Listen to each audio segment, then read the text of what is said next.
اچھا بھٹو صاحب کا ایک دور تھا، اس نے لوگوں کو امید بھی دی بڑے، کیونکہ مشرقی پاکستان کے سانحے کے بعد جو ہے وہ صحیح ایک بات مطلب ہے جی امید کی کرن جلائی. تو ہر چیز میں یہ نہیں کہتا کہ منفی، ہر چیز جو ہے مثبت ہے، ہم بلائنڈ فالوئنگ تو نہیں کرتے ہیں نا. تو ایک ملا جلا بیگ ہے.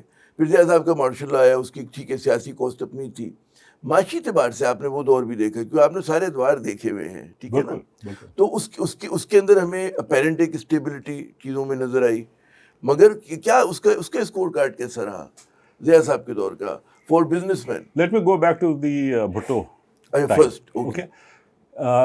ملک کو اور اسپیشلی دا پولیٹیٹر جو کام کرنے والے جو عام آدمی تھا، ان کو ایک ہوپ نظر آئی کہ ہمارا کوئی نمائندہ آیا ہے، وہ ہمارے لیے بات کر رہا ہے، روٹی کپڑا مکان کی بات ہو رہی ہے. اور ان کا ایک طریقہ کار تھا، جو جب جاتے تھے مزدوروں میں تو وہ بالکل مزدور کے طرح جا کے بیٹھتے بھی تھے، لباس بھی ان کا وہ ہوتا تھا. تو ایک ہوپ تھی. پر مسئلہ پھر وہی آیا کہ وہ سسٹم کو سنبھال نہیں سکے، یا افسر شاہی جو ہمارے یہاں کی ہے وہ بیچ میں آ گئی اور ان کو آگے چلنے نہیں دی. ورنہ دیکھا جائے کہ ان کا جو منشور تھا وہ لوگوں کے لیے تھا، وہ چاہتے تھے. اور اس میں کوئی شبہ نہیں ہے کہ he was a good orator, وہ جانتے تھے، نالجبل تھے. ہی ہمسیلف واز اے لائر، بڑے اسکولوں سے پڑھے ہوئے تھے، لنکن انس کے پڑھے ہوئے تھے. پر جہاں تک میرا اپنا تجزیہ ہے، he went too fast. He went too fast.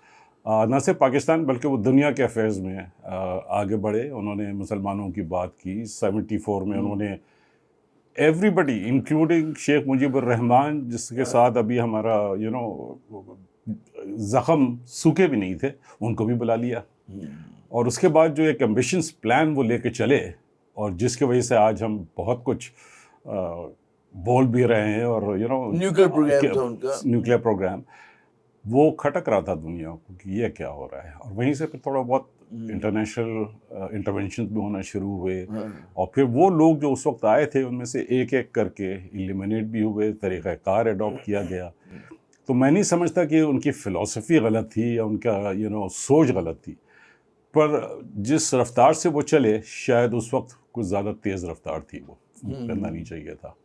پر انہوں نے جو کچھ بھی کیا، چین کی دوستی کا اگر کسی کو سہرا ہے تو وہ بیسیکلی بھٹو صاحب کو ہے. کیونکہ اگر آخری شخص جو جا کے ماؤ زے تونگ سے ان کے کمرے میں ملا، وہ بھٹو صاحب تھے.